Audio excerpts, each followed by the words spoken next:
Here we go. Video looks good. Good. Okay, this is like round 3 now with the technical issues. I'm here with Abigail Henson, Yeah. aka Dr. Abbie Henson. Yeah. And in all my ride and chat interviews, I've never done an introduction. So I'm going to try and do a little introduction. All right, it's going to be shaky because I'm not a seasoned interview professional like you are. Ph.D. in criminal justice. Yeah. University professor, published author of many scholarly research journals, which hopefully we'll talk about, and a successful podcast that's been running for several years. Also, I'm going to call you kind of a fitness leader, maybe a spiritual leader. In yoga, cycling, and other areas. Sure. And I think that's about it. This is Dr. Abbie Henson. Yeah. I think that's great. I really appreciate you taking some time, doing a little ride with us. I have no idea how long we'll be out here, but we are cycling around Central Phoenix with Abbie. We have no route set. We're just gonna ride and chat. Ride and chat. So what did I forget in the intro? I think that was a great intro. I am the co-founder of Up Down, which is a ride for women, trans, and femme riders. Amy Clock and I started that. You captured the moment that we kind of thought it through, so I appreciate that. That's so crazy. I know. And I think you nailed, I wouldn't maybe go so far to say spiritual leader, but definitely fitness has always been a passion of mine, and I really love leading. Over COVID, I started doing kettlebell workouts in my house, and I love facilitating community. We'll make a left. I love facilitating community, and I was doing these workouts by myself anyway, so I figured I might as well let other people in on it. And so I just started saying, I'm gonna do a kettlebell workout at this time in my house. And it grew, and I started doing 4 classes a week with about 20 to 30 people per class. It was all donation based, and it was great. I made friends with people I had never met in person who I still talk to this day, and well, really in the last year and a half started getting into cycling here. So, yeah. So, first of all, let me tell everyone what a trooper Abbie is. It is 103 degrees right now. Yeah. This is June 2024 for anyone watching this in the future. But to start this off, I think this is the only time I'm gonna pick on you. Okay. Yeah.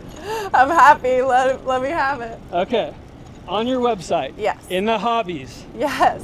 It reads, and I quote, oh man. Abbie loves to hike, travel, do yoga, and have dinner parties with friends. Yes. What are we missing there? Oh man, I mean, so much, but I do love all of those things. But one big thing is missing. Oh, cycling? Yes! Yeah. Okay, so that's how I want to start this out, because obviously a lot of people who watch my channel are into bikes. Sure. So tell me about how you got into cycling, where your love of bikes started, how long, what kind of bikes you've owned, anything you want to tell me. Okay, so for the longest time I grew up in New York City and in Manhattan in the Lower West Side, and I never knew how to ride bikes. My family would try and teach me all the time when I would go visit them in Connecticut, but I just could not do it. I couldn't figure it out. And then when I was 11, I was in Maine at my grandparents' house, and it was just me and my grandparents. And I had a dream that I could ride bikes. Amazing. And I woke up the next day alone and grabbed one of the bikes out of the garage, and I knew how to ride. Wow. Yeah, we're gonna make a right turn. And it was wild. So it was really just an issue of confidence, I think. 11 years old? Yeah, 11. Yeah. Well, being in the city, you probably just didn't have a lot of opportunity either. I mean, it's not safe really, very many places. So I would ride, you know, here and there throughout my youth, but not really. And then I moved to Philadelphia for graduate school, and I bought my first bike off Craigslist for $400. It's a Trek cyclocross bike that I still, oh no, it's a Fuji cyclocross bike that I still have. And it's probably too big for me. I knew nothing. And I would go out and ride along the Schuylkill, and I got really into going on solo rides. But I was never like, you know, really in it. But I have, I have no chill. So like anytime I would go out on my own, I would push myself super hard. And it was fun. And I got really into doing the solo rides during COVID. We'll make a left. And then I moved here, and I would do like a 30-minute solo ride once a month for like 2.5 years. I moved here 2020. And then my friend Janae invited me to the first ever G-Ride. And this was before G-Ride was even known as G-Ride. It was just Ashley and Crystal put the ride together. It was just like 5 of us during the day on a Saturday. And it was so fun. And I just started going to group rides, and I was getting dropped all the time. Like, oh my God, I would just bonk. And did it bother you? No, I mean, that's good. Yeah, no, I didn't take it personally ever. I was just like, all right, next time I'm not gonna get dropped. And I would push myself and push myself. And I finally kept going with it and started seeing improvement. Now I lift, so like I can see improvement in the increase of weights I use, but the translation of improvement on a bike is so fulfilling and satisfying to see when you get to start going faster and you're better at climbing. And so yeah, that was kind of my journey with cycling. I just bought this Scott Addict RC, I think it was December maybe. From the Velo, yeah? Yeah, from the Velo. I remember them posting that. And I'm obsessed with this bike. I want to say that it's me getting stronger, but definitely part of my speed is the bike. We'll make it right. And then when I switched to clips and slicks, it was a huge change. And then on this bike, it was like, okay, this is night and day. So yeah, that's my bike journey. I mean, knock on wood, I've never had a bad accident. So, you know, I feel very lucky for that. So from 11 to college, how often did you ride bikes? I mean, maybe like, I don't need. Not a lot? Not a lot. So you didn't just fall in love with it? No. Okay. I mean, I always got butterflies when I would go on bike rides. Like, yeah, anytime I would go on a bike ride and be following friends, I would always get this like fluttery, excited feeling. And so I knew it was something that intrigued me and made me feel joy and good. So yeah, there was something there that definitely, you know, cultivated a passion, but I didn't pursue it until much later in life. And when you started getting more serious and doing group rides, yeah, and when you were getting dropped, was someone usually dropping with you, or were you just all by yourself? No, I'd be all by myself. I mean, personally, I don't mind getting dropped at all. Yeah, I didn't mind getting dropped, and I never felt like unsafe where I was getting dropped. I just, yeah, there was one time I think Brody, like, someone told him like, yo, your girl fell back, and he came and he let me ride his wheel for a while down Lafayette. But other than that, yeah, I was just getting dropped solo, trying to finish the route. I didn't have a Wahoo until this past Thanksgiving. I just had like my phone mount, so I would have the Strava route on my phone. So like, you know, in the grand scheme of cyclists, I'd say I'm pretty much a noob still, but I try. I front like I know what's up. Goals in cycling, do you have any specific goals, or? Yeah, I really want to do Mount Lemon. And you can do Mount Lemon. Yeah, but it's still a goal. And I'm talking with a group of women about doing Phil's Cookie Fondo in Santa Monica this fall, which will be an 83-mile ride with like 8,000 plus feet, we'll make a left, of elevation. So that's a goal. I don't know, I think I've gotten really fast. Well, I mean, humbly, I've gotten pretty fast and pretty strong, and I think I could be into racing, but I just don't know if it's worth the full commitment. So my goal is just to have fun. Honestly, my goal is probably to learn to chill on a bike. Like doing something like this where we're rolling and I'm not looking at my miles per hour or anything, like I need to do this more. So I need to learn now to have fun on a bike without being competitive with myself. Yeah. So you mentioned at the beginning, it's for women, trans, femme riders. Yep. And how did it come about? Just briefly, because we kind of already talked about it. And you guys ride the same route every week? It's around 22 miles? Yeah, every other week we ride the same route so that everyone feels comfortable. Since it's an evening ride, we want everyone to feel safe and like they know what to expect. And so we do that. And it started because, you know, I think it's really important for people to understand why this space is necessary for women trans femme riders.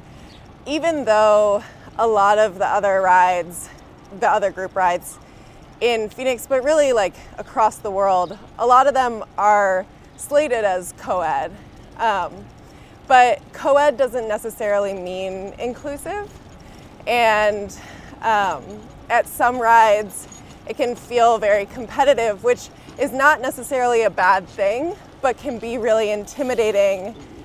So there's a difference between co-ed and inclusive, and some group rides can feel really competitive in a way that is not a bad thing, but can be really intimidating for riders who may be newer or who just don't feel comfortable in that setting, or it just, there's a meme I saw that was just kind of making fun of the ways that men and women speak to each other, and there's a softness that is there for women and trans femme that can be missing from these co-ed rides. We'll just loop through here and come around. So sure.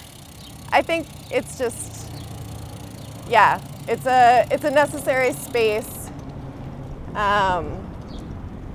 just for feelings of comfort, feelings of support. That's one of the main things, feeling supported. Not that that isn't there with some of the co-ed rides, but just it's almost a guarantee with our ride. It's part of our, value system.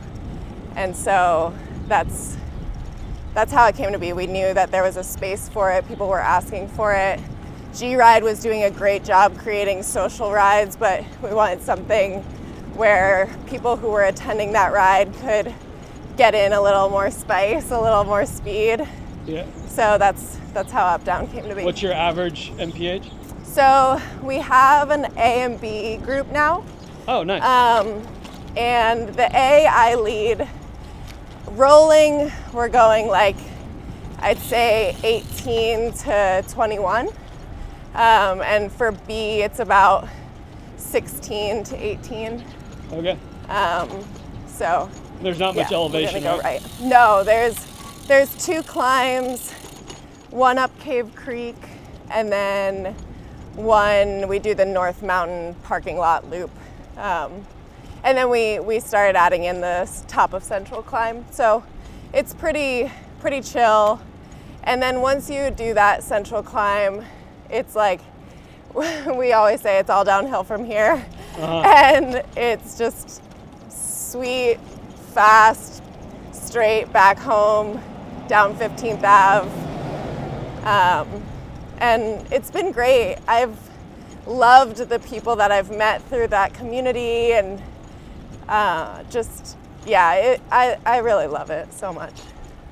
Do you guys ever do it backwards? No, but that's a good idea. Maybe we'll do like a month or a special every couple months, do it backwards.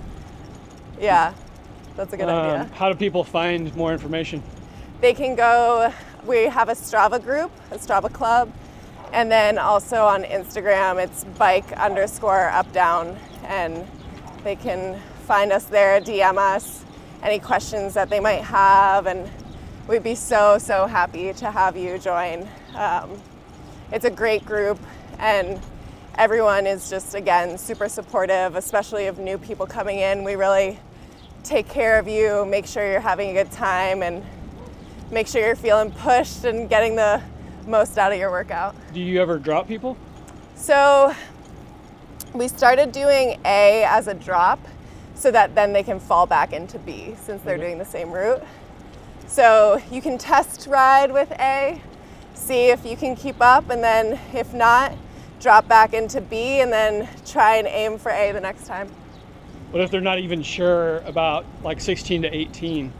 Just come out, try it. And now that it's summer, it's light later since we're starting at 7 p.m. So we try and keep B no drop, but if you're really struggling, just kind of know that if you're holding people back, it's nothing about you, but just maybe drop yourself.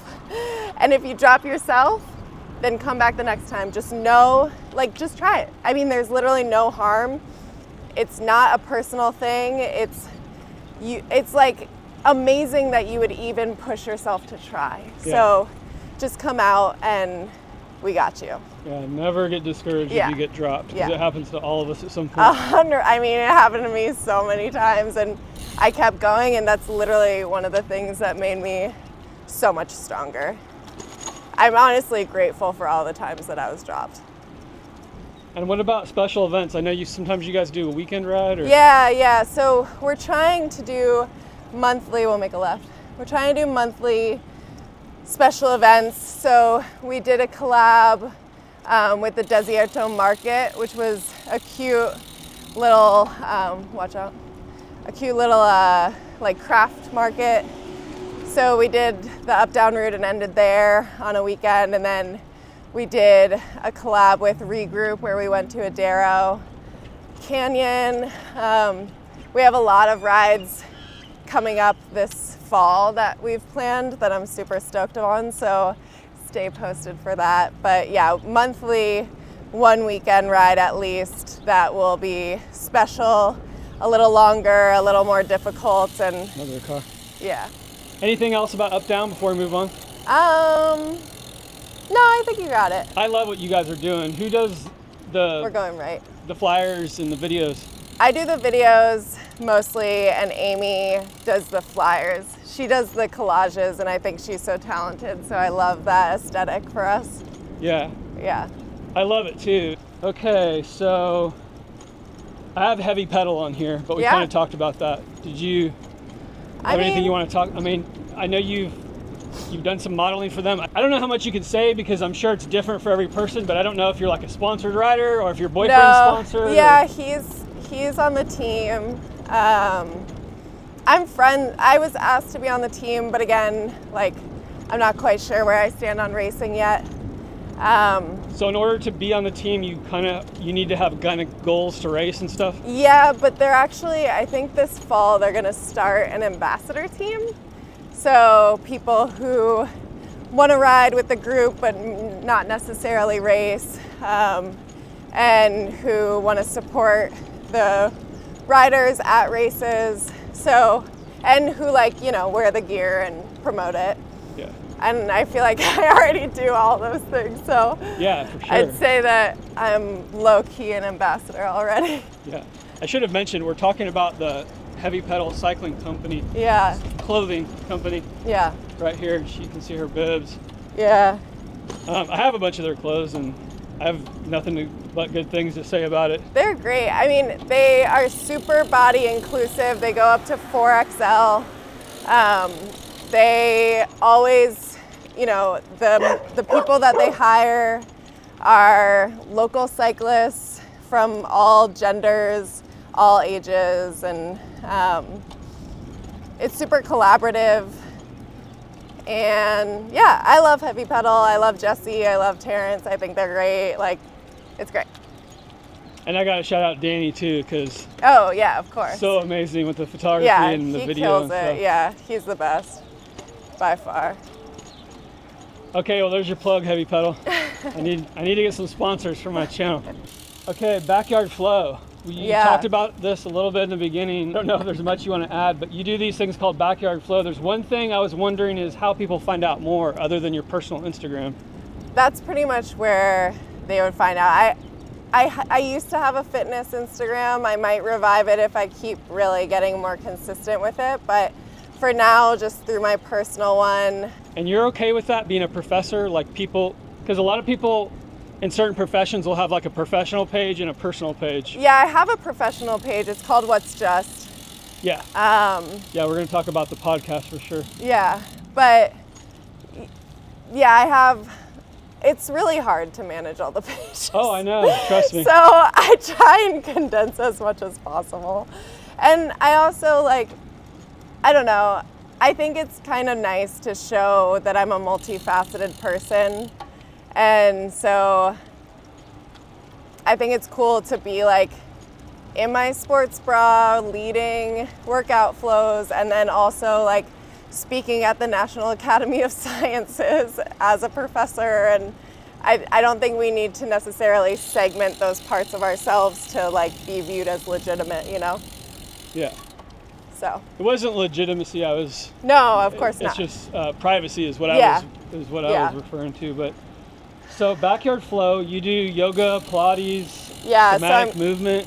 Yeah, I'm a certified Pilates instructor, and I've just done so much yoga. I was a dancer throughout my life, so I was choreographing all the time, so leading flows feels very intuitive. I usually just go off the top of my head, and yeah, it's a great time, especially now. I prefer heated yoga, and now I have a natural hot yoga studio in my backyard with the Phoenix heat, so it kind of works out. For sure. Yeah. Okay, let's move on to your education. You earned a Ph.D. in criminal justice. Can you tell me a little bit about that? How long were you in school? Where did you go to school? Yeah, so I got my bachelor's in sociology in 2012. In Philadelphia? Actually in Baltimore. Okay. It's a small liberal arts school called Goucher College. And then I started at Temple in Philadelphia in the fall of 2013. And we'll make a left. And I got directly admitted into their doctoral program, so I just kind of picked up a master's in criminal justice along the way. But I got my Ph.D. in criminal justice in January of 2020, right before COVID. So wow. My graduation ceremony was a pathetic little moment on Zoom, but at least my dissertation defense was in person. My whole family came out and we got to celebrate, so yeah. Sweet. Yeah. When you were earning your doctorate, how many published papers did you do during that time? So at that time, I actually only went on the job market with, I think I had 3. 1 was solo authored and 2 were co-authored. And a lot of that was written, at least the solo author paper was written about a fatherhood program that I was working with for about 6 years in a prison. So it was created by a group of men with life sentences, all fathers, And they created this amazing organization that I'm still affiliated with called Fathers and Children Together, the FACT experience. And so the publication was about an evaluation or an evaluability assessment that I did for their program. So, yeah. 6 years you worked on it? 6 years I worked with them. That project took about 2 years. Okay, wow. Yeah, and then my dissertation research was kind of sprung out of that project, and I interviewed specifically Black fathers living in this one particularly criminalized and under-resourced neighborhood in Philadelphia. Just kind of talking to them about fatherhood, what it means to be a father, and how specifically police and the criminal legal system influence or impact their ability to parent. So. And I noticed, I don't know that much about this stuff, which will become very apparent quickly. But I noticed in some places they make a distinction between criminology and criminal justice. Yeah, so criminology is the theory. It's the study of why individuals commit harm. I try and move away from the term crime, because crime is not a capital T truth. It's a concept that's malleable. It changes over time depending on who's in power. We're seeing, changes in definitions of crime with abortion and all these different ways that we're creating new kind of groups of criminals. So I try and move away from the term crime because it makes it seem as though it's this static truth when really it's just that which is considered illegal by those in power. And Right. Criminal justice is the policies and practices. So thinking about courts, prisons, police, reentry, it's kind of, you can think of criminology as the study of why individuals commit harm or crime, and criminal justice as the study of the actual entities within the system. When I clicked on your Google Scholar link, it pulled up at least, I think, 17 articles with your name on it. Yeah. Some you're the only author and some are co-authored. Is that a pretty accurate count, around 17? Yeah, All so from like 4 or 5 years time or something? Yeah, I have 14 academic journal articles, and then I have 3 book chapters that I've written. So yeah, you're spot on. I just updated my CV today, so you're exactly right. Wow, that's amazing in 5 years. So Yeah. I assume you were working a lot of those consecutively. Yeah. I had a couple going at a time. And I love the writing process. I love doing puzzles, and writing very much feels like a puzzle to me, trying to put all the pieces together, try and formulate ideas in a cohesive and coherent manner, and trying to choose the best words to signify what I'm saying. So I love the process. Between being a co-author and, I mean, obviously if you're the only author, it's your idea, it's your research. Yeah, so How do you get invited to be a co-author then? yeah, a lot of the co-authorships are with colleagues who I'm close to, who we either work together on projects. So some of the co-authorships are projects that I worked on collaboratively, or you bring people on because you know that their skill set will enhance the vision of the paper. So I just wrote a paper on the concept of respect with police. So how there's kind of this false sense of respect that goes both ways, from civilians to police and police to civilians. And my colleague and good friend Kwan just is so good with theoretical and identity politics, and I just knew that he would be an amazing addition to the paper, and that bringing in his brain would just make it that much better. So I asked him to come in on that. And same with other people, they've brought me in because they know that my perspective will enhance their paper. And so it's a lot of that kind of thing. He's the one who was doing the office hours with you, yeah? That's, they have similar sounding names. That's Juan. Oh, sorry. Yeah, yeah, Juan and Juan. But okay, Juan. Yeah. What happened with that segment you did? Because I really liked it. Yeah? I watched 2 or 3 of them, and you guys had a good vibe, I thought. We have a great vibe. We're actually we've written 2 papers together in the last like 6 months. Oh, wow. So you're still working together? Yeah, we're still working together. I think we both just got super busy.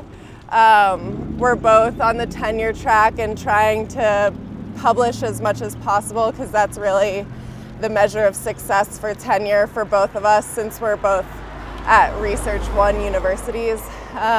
You're both on tenure track? Yeah. But not there yet? Right. Okay, gotcha. So I'm 2 years ahead of him. So I go up for tenure next year and he's a little greener, so he's like really trying to push. He's running a bunch of grants. He's killing it. But yeah, I think we both want to continue, but we're just putting it on pause for now as we like build our cases. So we were talking about this before we started recording, but I just got to give you props for just how busy you are and managing everything, because I just do, you know, the full-time job and then YouTube very part-time. Yeah. And, you know, I do have a kid, but... I mean, that's a huge commitment. Yeah, but it's just so time-consuming, especially the media stuff. Yeah. And I love filming, but I don't enjoy editing. I don't know about you. Yeah. Yeah. I was wondering if that's maybe why you didn't have that much stuff on your YouTube. Totally. Yeah. Is it the editing or? It's the editing. It's, yeah, because, so I edit down the podcast interviews. Not audio. Yeah, the audio. Yep. They're all around an hour long, yeah? Yeah, but some of the interviews that I cut, like, there was one I cut like 45 minutes, and it's not in one 45-minute chunk. And so... Yeah. It's the same with me. Right, but I do love when people are just doing something because it's cool and they enjoy it, and yeah, well, I love that. The office hour videos, because you're doing these podcasts with these really important people, and what you all are talking about in that hour's time is really heavy and really dense. Yeah. And then in the office hours, you guys were kind of talking about those podcasts and unpacking it a little bit. Yeah.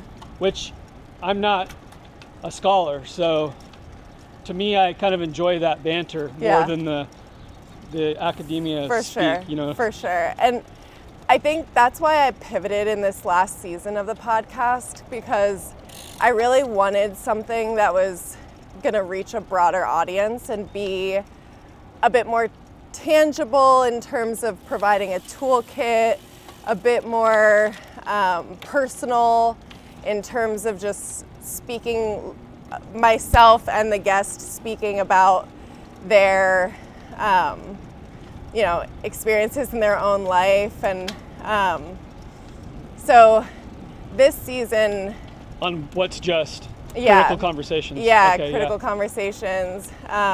Which is your podcast, yes. which I was getting to, but sorry. No, the whole process of like getting published in a scholarly journal article, like how many of your articles did you have to get like grants for? How do you deal with the funding, and how much time does it usually take from start to finish? Yeah, so for the projects that I've been publishing on, I got a grant that was small.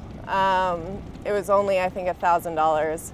This is just for one article, right? No, this was for a whole project. So you don't necessarily have to get funding for,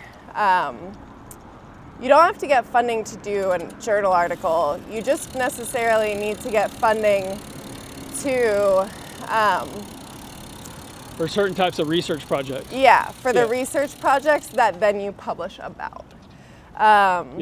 So, you know, that $1,000 was used for incentives for my participants who I interviewed.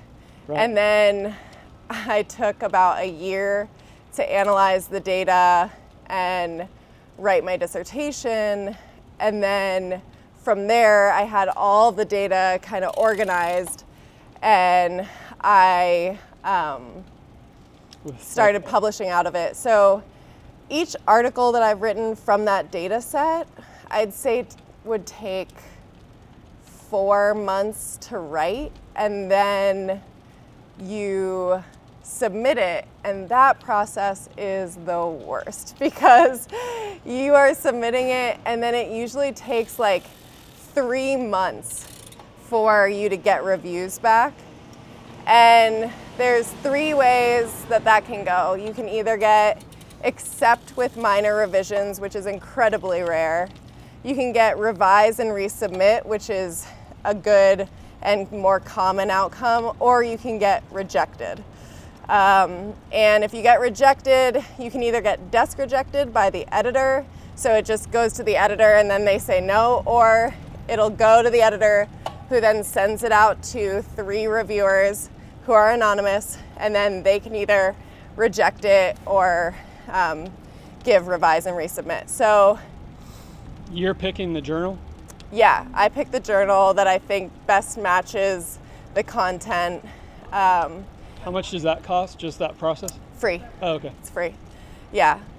Which is why it takes 3 months? Yeah. Yeah. And the reviewers are doing it for free. Yeah. So some journals do have an application fee of like $25, but that's pretty rare. Those are more the sociology journals. In criminal justice, all of them, I think all of them are free to submit and free to publish if you keep it behind a paywall. So your journal article is only available through subscription, which most universities have, but if you want it to be open access so that anyone in the world could look at it who's not affiliated with a university, you usually have to pay like $1,500 or $2,000 for that, which most people don't usually do. Wow. Yeah. So most of my articles. If it's private, can you get to it through like EBSCO or ProQuest or any of those? Yeah. Oh, okay. Yeah. Yeah. You just have to have a database that you're affiliated with, or that your university is affiliated with, Gotcha. Who's paying for those journal subscriptions. Yeah. Yeah. Do you have a favorite research project, or? I'd say one of my favorite, I have 2 favorite articles that I've written. One was called Dickheads and Cool Cops.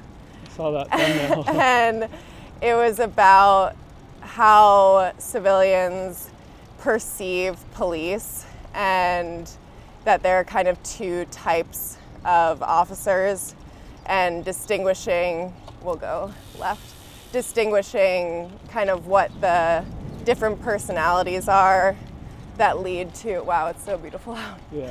That lead to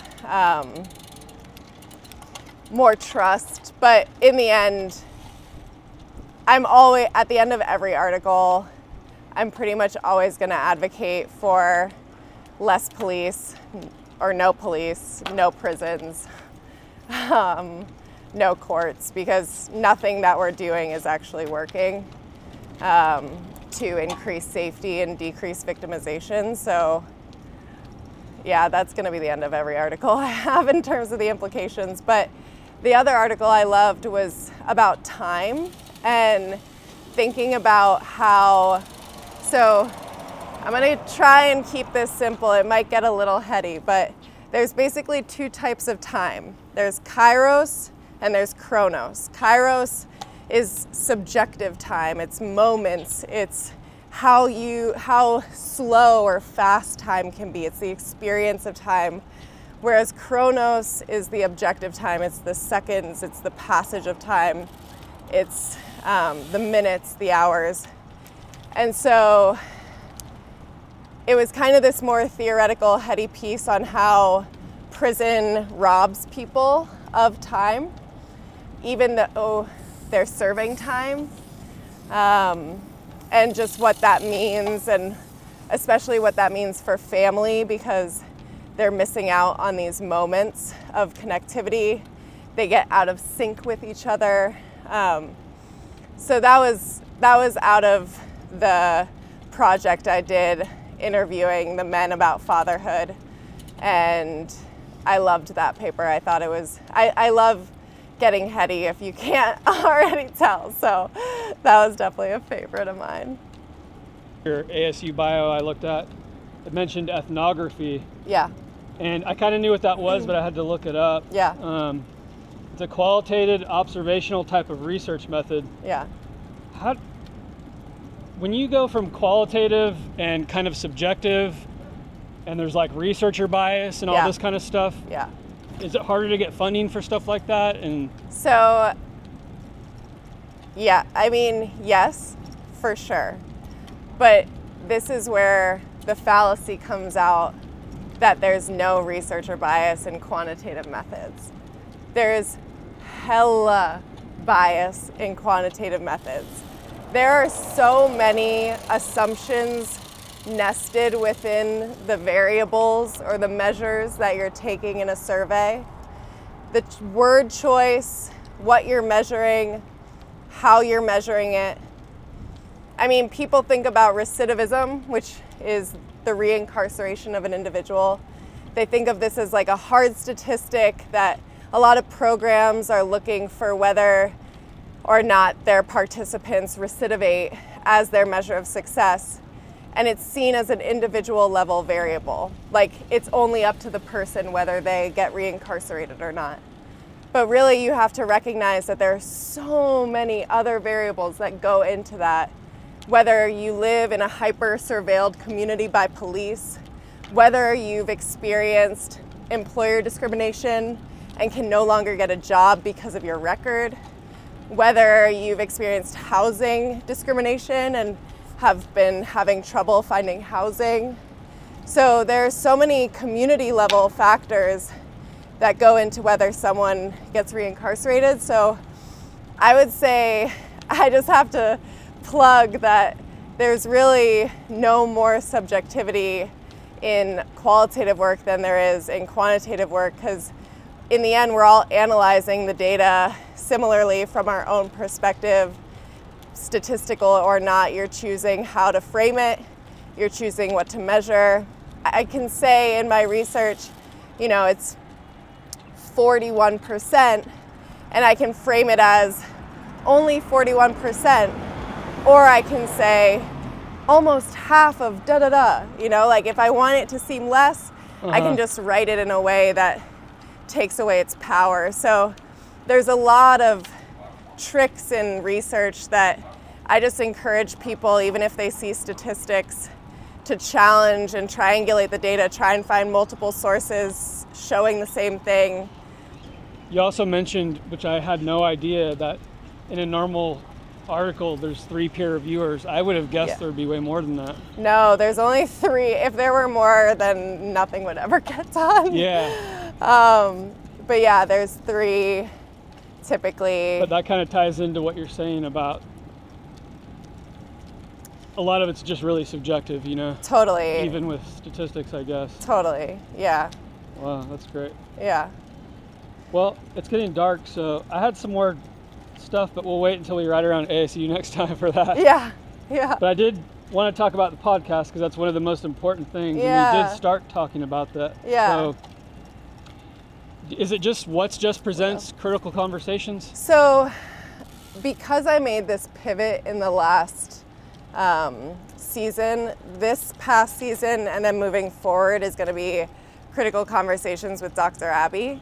Okay. And then the podcast name is changing. Yeah, the podcast name is changing. Just because I want people, I think one of the draws of the podcast is people trust me, like the listeners trust me and my expertise, and I want to just kind of tie my identity more.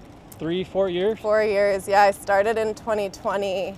I started because it was right after the killing of George Floyd. Everyone was sharing and posting so many criminal justice posts without actually real engagement and without thinking critically about what they were posting or seeing.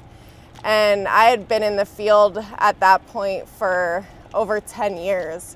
So I felt an obligation to kind of speak the truth and encourage people to think critically and expose them to different stories. So I started doing webinars over the pandemic where I would just host Zooms and do interviews and invite people in, and people seem to really enjoy that. We'll go left. And I asked the people who started coming more consistently whether I should turn it into a podcast. Everyone was adamant that I should, and so yeah, that's how it came to be, and we're 4 seasons deep. I love it. I feel so energized after I do these interviews. Yeah, it's great. So your current season is 10 steps to how to have critical conversations? Yeah, okay. 10 steps to having critical conversations. It's really, kind of catchy, and I think it's very well laid out. How much did you think about these 10 steps? I thought about it for a very long time. There's some subjective nature to what I chose, but also it's rooted in data and research. I'm a trained, we're going to go left. I'm a trained qualitative researcher. So my training is in having conversations. It's in interviewing. And so I just took what I had learned through my training, so through classes, as well as through my firsthand experience doing interviews and ethnographic work. And I kind of thought critically about what were the elements that made those interviews great or made the conversations I've had with people interesting and productive and meaningful. And so I workshopped the list for a while and then landed on the 10 that we have in the season today. And I think, they've been coming out weekly. The last one comes out this Sunday. And then I'm gonna kind of market it as a package where there's gonna be some more explanation as to how the 10 came about and how they all kind of map onto each other. And the goal, I'm working right now on the proposal, but the goal is to turn it into a book. Awesome. So yeah, it's definitely set up that way. Yeah. I'm almost through my list, by the way. I know it's dark. How do you get a guest like Julian Treasure, who has hundreds of millions of views online? Yeah. 150 million on TED Talk alone, and I'm sure there's millions of others on other sites. Yeah. How do you get high caliber guests like that, and does it make you nervous? How much research do you do? Yeah, that's a great question. So I just ask. For even Bruce Perry, who's super famous, I just cold email. Mm-hmm. And I cold email with a lot of passion and let them know this is a labor of love. And let me say, I get so many rejects.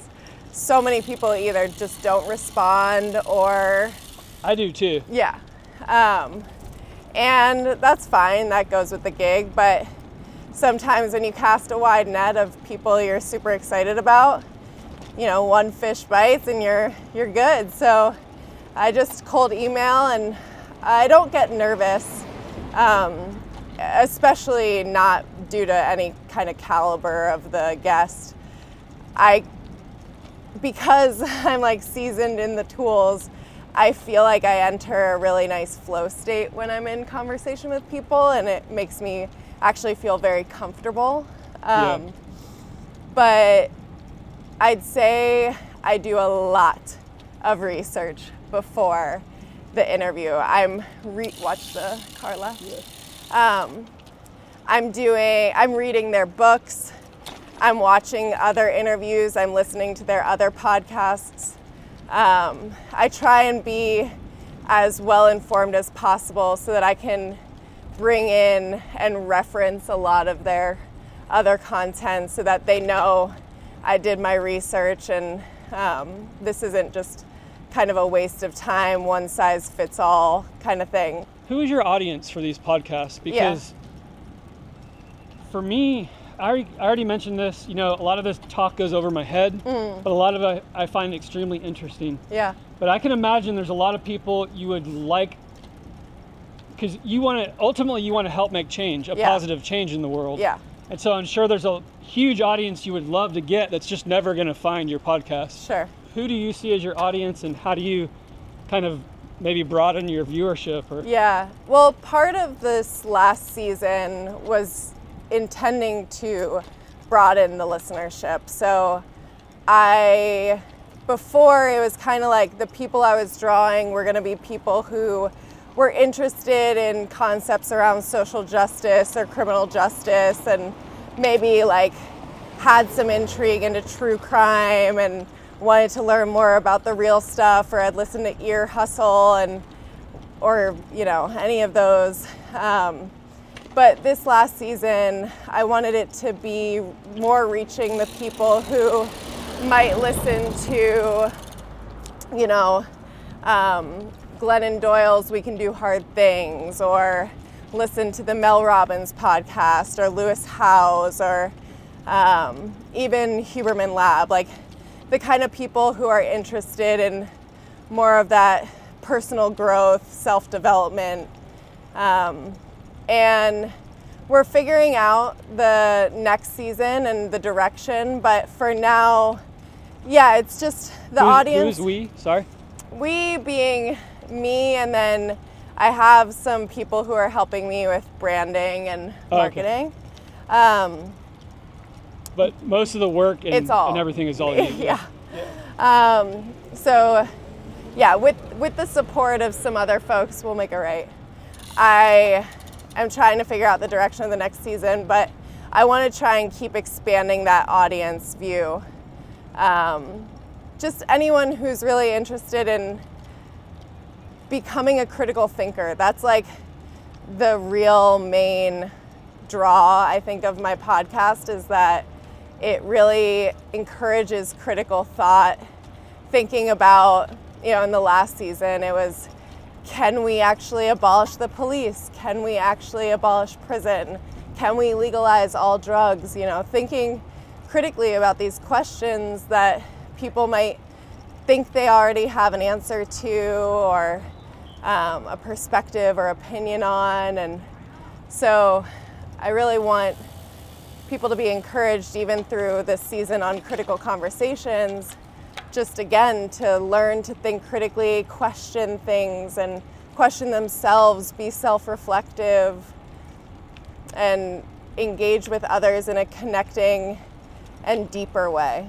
So that was a perfect ending. I can't say anything after that. That's exactly what I wanted to know, and I definitely couldn't have said it any better. Oh, good. I'll reiterate one more time that you're very much appreciated. This world's kind of crazy right now, as you know, and I just see more and more negativity and people who just don't care. So it's just a real breath of fresh air when you see someone who does care. Thanks. And it's very obvious you're trying to make a positive change in the world. So I'm trying to do my little part. Yeah, and I mean, you're so busy. I didn't mention it, but you're working out every day. Yeah. All the bike rides. You're a professor. Okay. How many classes do you teach? 2, usually 2. Okay, well, it's still a lot of work. Yeah. And then just the podcast, the research, the authoring articles, everything else. It's just, I can't even imagine. I can't even imagine. So kudos to you.